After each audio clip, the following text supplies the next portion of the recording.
Good morning, team. How's everyone doing?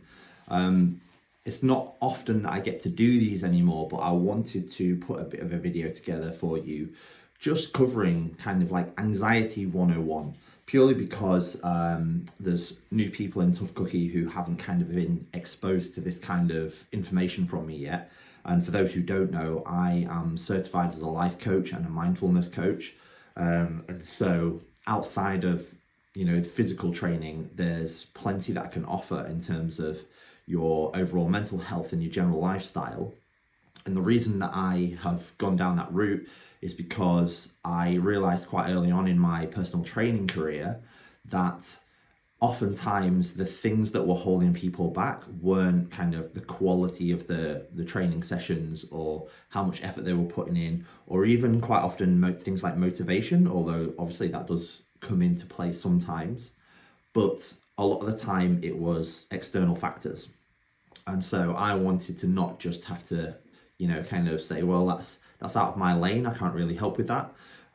So I went and kind of got qualified.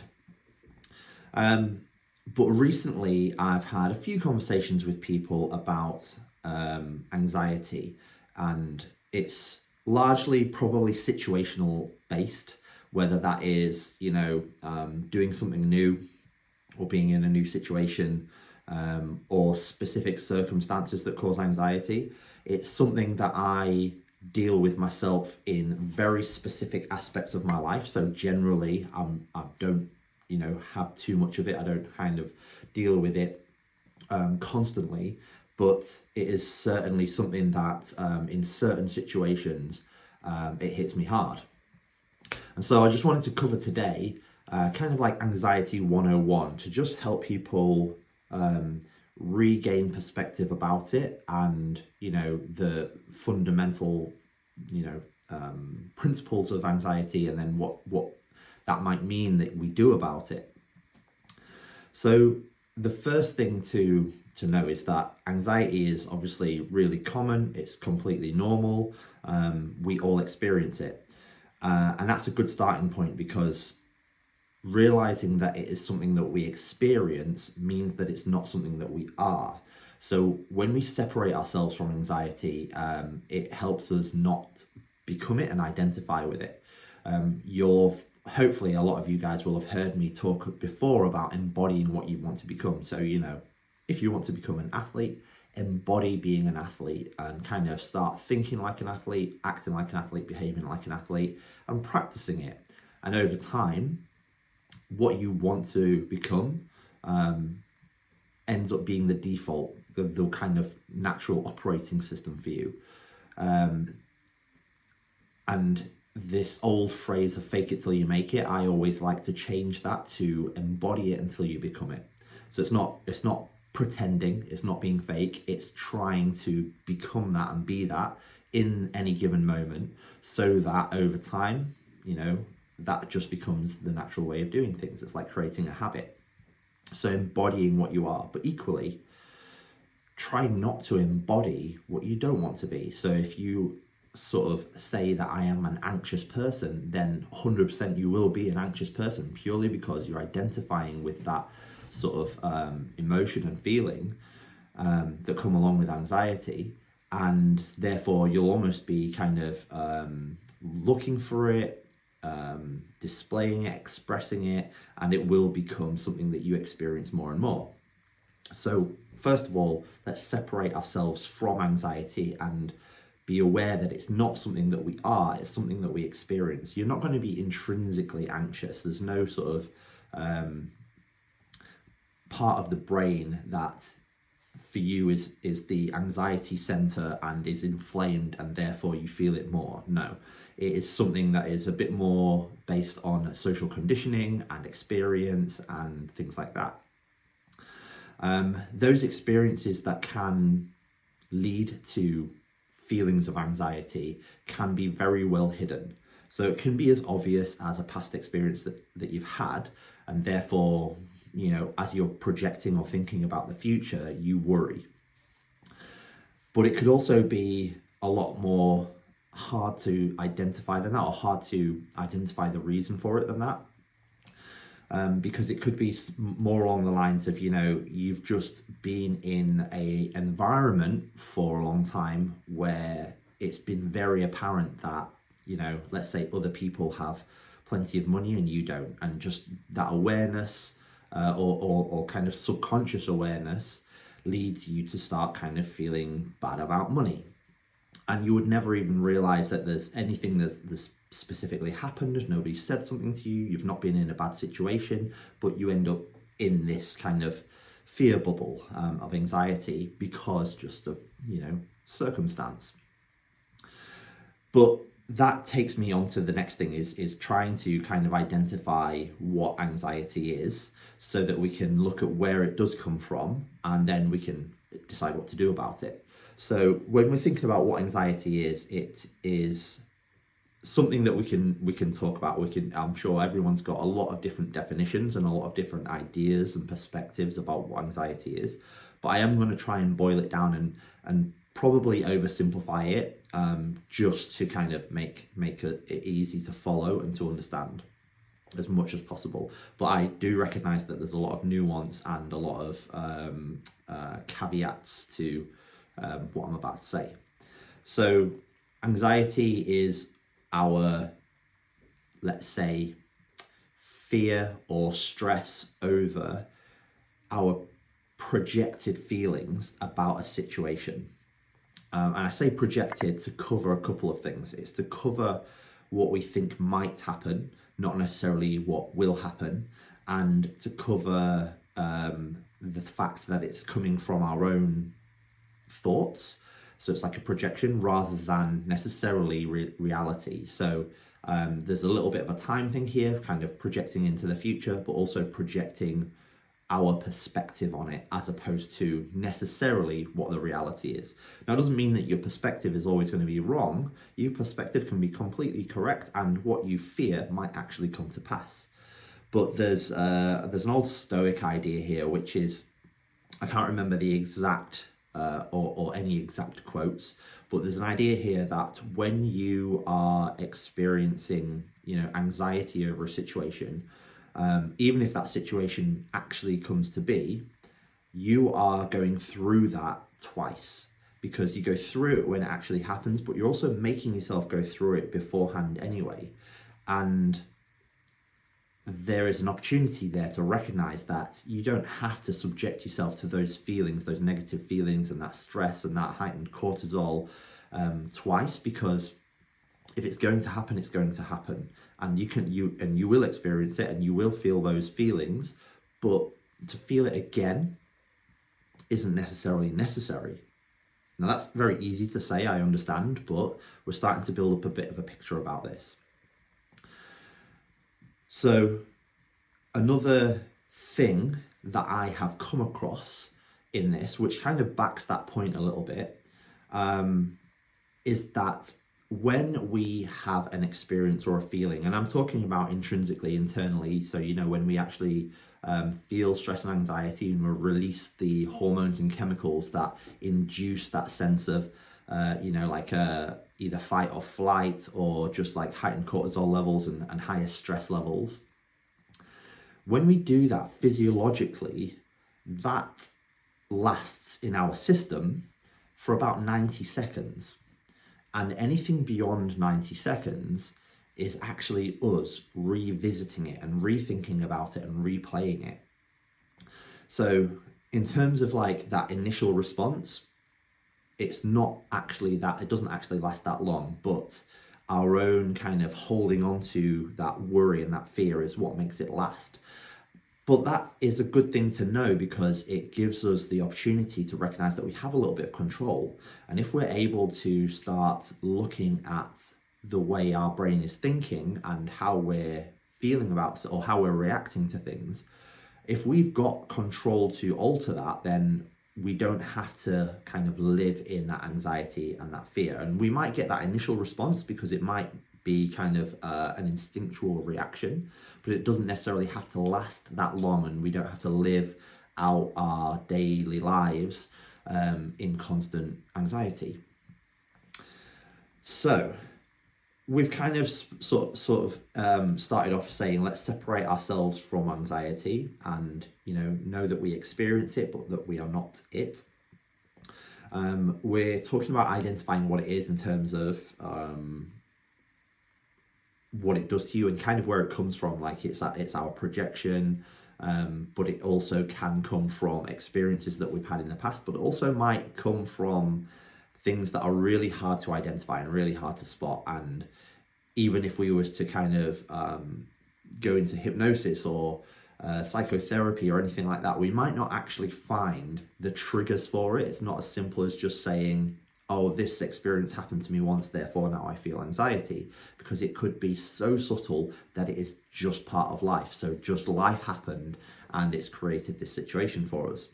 So it might be really, really difficult to actually find what that root cause is. But that can also help sometimes to go back, because when we do find a root cause, we can start unpicking it. But what I'm saying is that that's not always doable. So what do we do about it?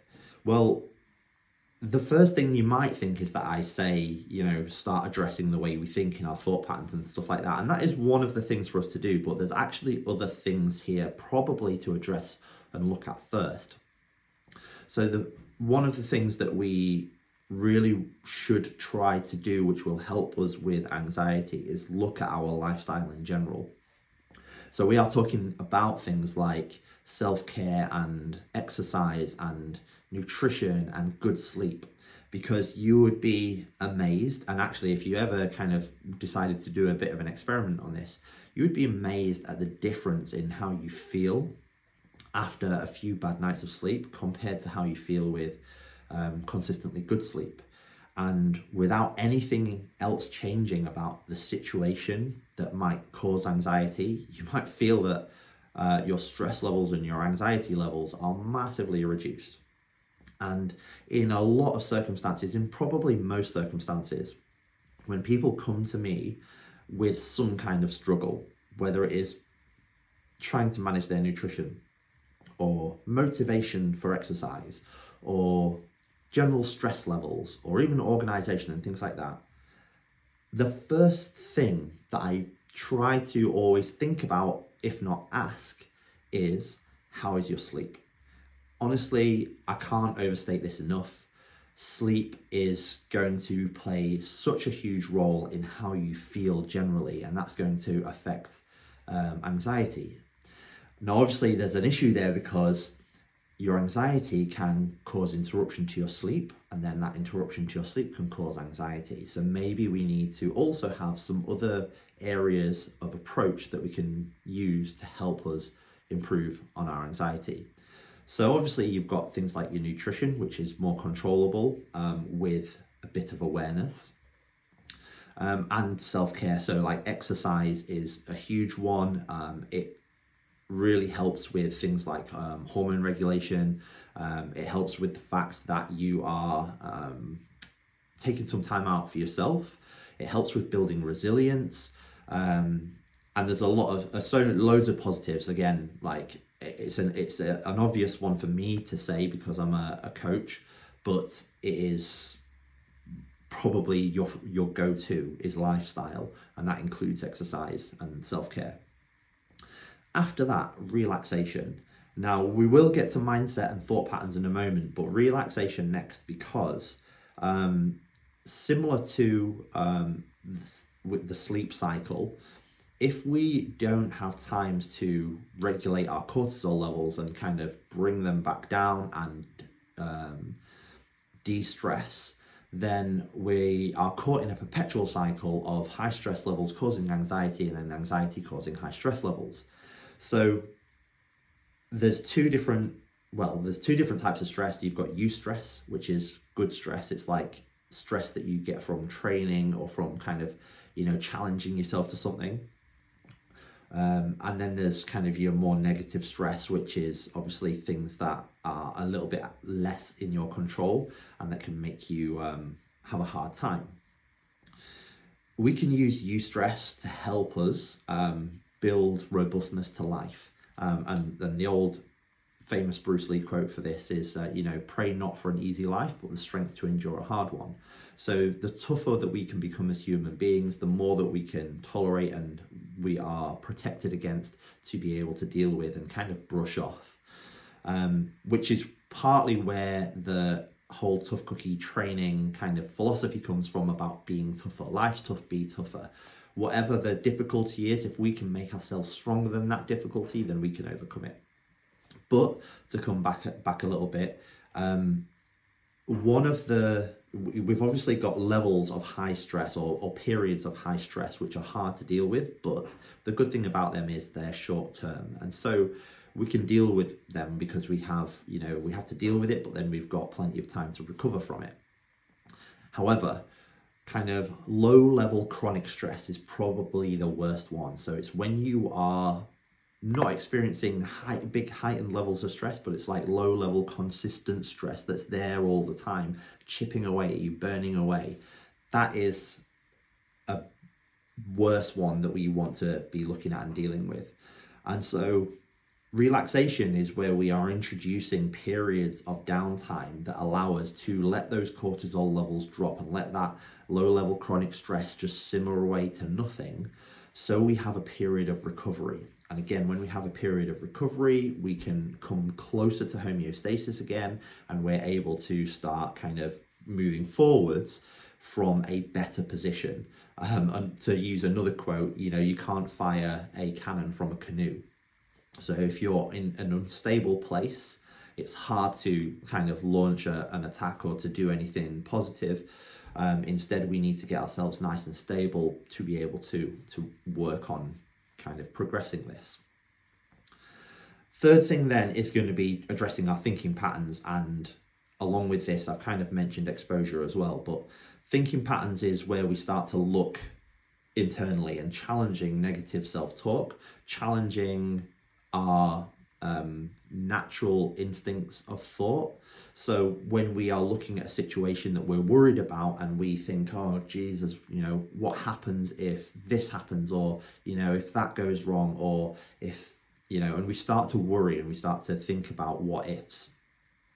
Being able to challenge those is or even not challenge those, which I'll explain in a moment, but to be able to challenge those thought patterns is a good place to look as well, because we can start asking ourselves, what is the truth of the situation? So what if this happens? And again, I always like to kind of think that if we're going to have these negative thoughts, if we're going to assume or project something negative, it is only fair to balance this whole equation out to also consider the positive.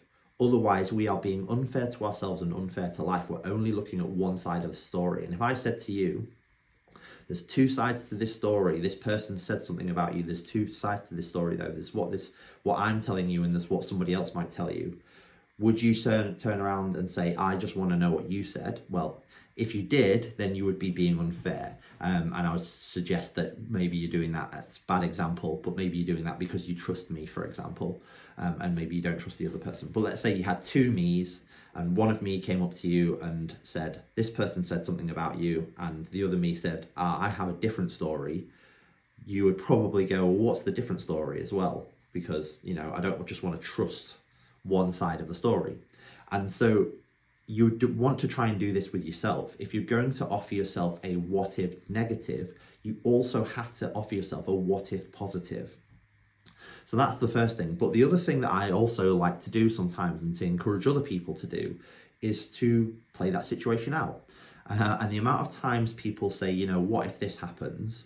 And I go, well, have you thought about what if that happens? And they go, well, it would just be bad. And I'm like, but play the situation, answer the question. What if that happens? Well, I'd look really bad. Okay, and then what? Well, people might judge me. And then what? Well, I'd feel unconfident. And then what? Well, nothing. So what you're telling me is, yes, it would feel bad, but nothing changes? Well, I guess so. So are you bothered? Well, not really. Okay, so now that we've actually followed that line of questioning through, we can realize that maybe the outcome is not as bad as you are fearing. And that's another good thing. So I'm going to give you a personal example here. when I changed from being a civil engineer into a personal trainer, I was super worried about, obviously, money, finances, or what if I didn't make it, what if I didn't succeed as a personal trainer? It's something like 98 of personal trainers don't make it past a year. What if I don't make it past a year and I can't be a personal trainer anymore? Well, I had to ask myself that question and play that line of questioning through. What if I didn't make it as a personal trainer? Well, I would probably have to get a different job. Okay. And then what? Well, I would probably end up going back to my old job. Okay. And then what? Well, nothing. I would be okay, but I'd just be in a job that I didn't want to be in anymore. Okay. And then what? Well, maybe then I'd look at getting requalified in something else or trying again. Okay. At any point, is your life in danger? At any point, are you in a bad situation? No, not really. It's not ideal.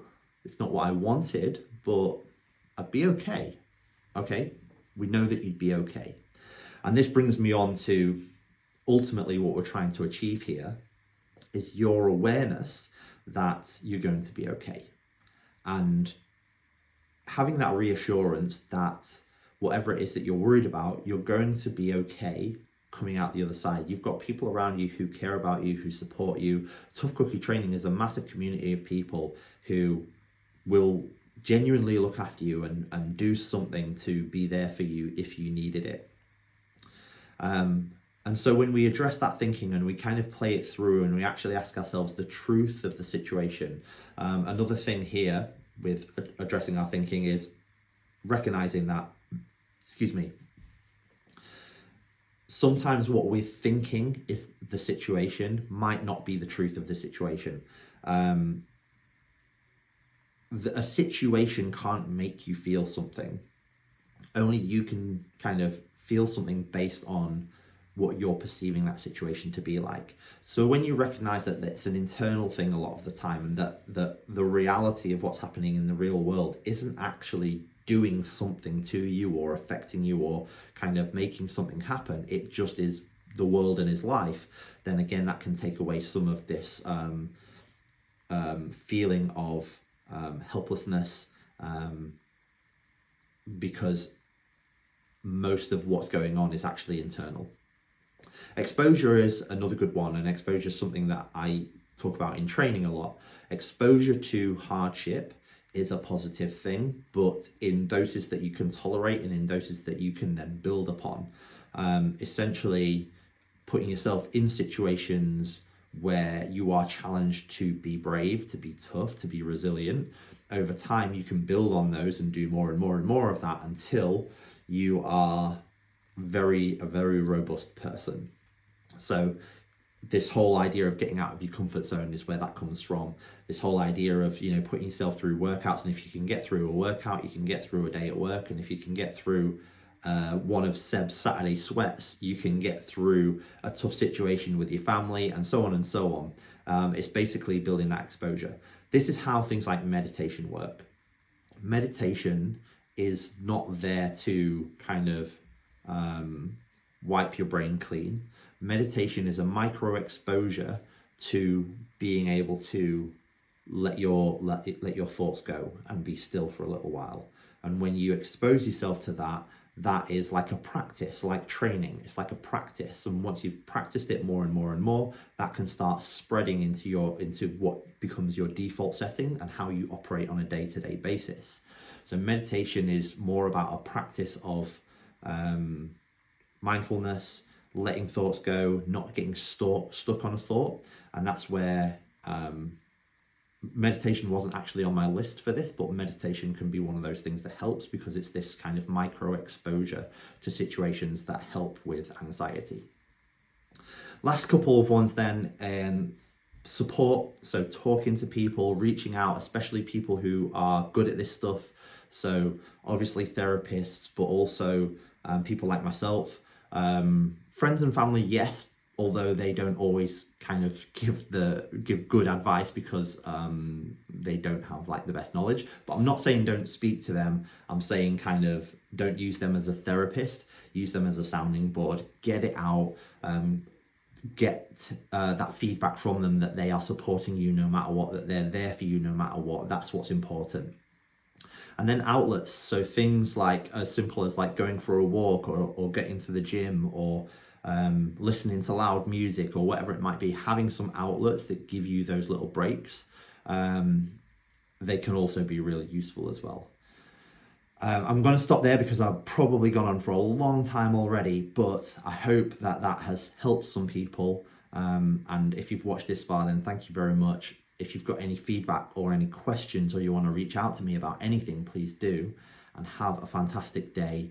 And try to remind yourself and remember that no matter what happens, you will be okay. Take a big deep breath. And as you exhale, just let all that stress go and move forwards with a clear mind and a positive outlook.